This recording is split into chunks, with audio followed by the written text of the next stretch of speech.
Hello guys, and welcome to another day with Zimaleta. In today's video, I want to answer a question to a lot of my viewers. They email me, and a lot of my customers that come to me when I work on their vehicles. They ask me, do you have to remove the turbo in order to replace the intake manifold? And yes, you do.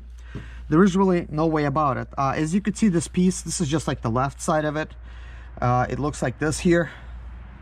So this is that piece right here. This is like a thermostat that bolts on over here.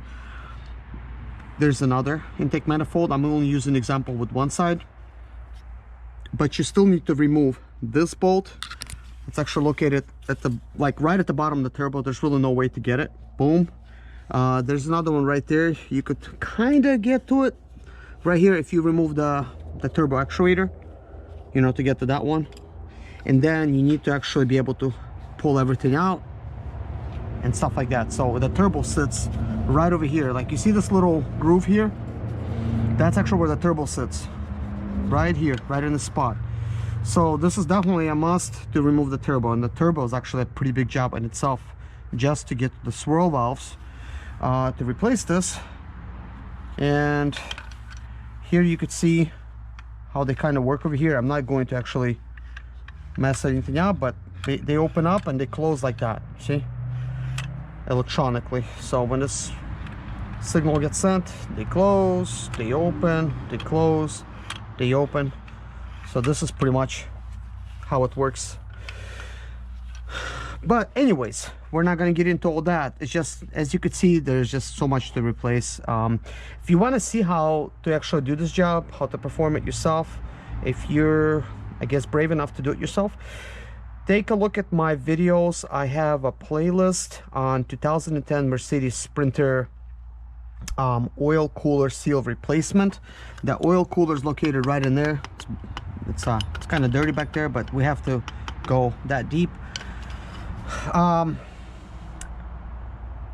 Basically, in order to replace the oil cooler seal, you have to pull all the intake manifolds and stuff like that, and the turbo and the fuel rails, because that's in your way, and you have to pull the fuel line, and you have to pull the fuel filter, and obviously you have to pull the turbo resonator. You got to pull all this piping that's back here, bunch of little brackets, including brackets that goes here, all the fuel lines, and then you have to pull a lot of these cables out of the way, and there's just a lot of stuff that's going to be like in the way. Also, you'll have to remove this how did I just forget that right here? Got to remove this thermostat thing for the water. There's a good chance other stuff is going to need to be removed, but take a look at the video how to do this, and you'll have a better idea how this works. All right guys, hope this helps you. Thanks for your questions. Please feel free to ask other questions in the comments below, and if I could just flat out answer them, I will just make a video. And if I'm actually doing a project, I'll actually show you how it's done. So thank you guys for your questions. Take care. Please subscribe and hit a like on this video. And if you are a subscriber, thank you so much for subscribing. See you guys in the next video. My name is Serge Zimaleta. I'm 37 years old, and yes, I experienced success after buying my first home for cash. Back in 2011, I was broke, but I learned to solve problems on my own. Now I'm helping others to solve their problems.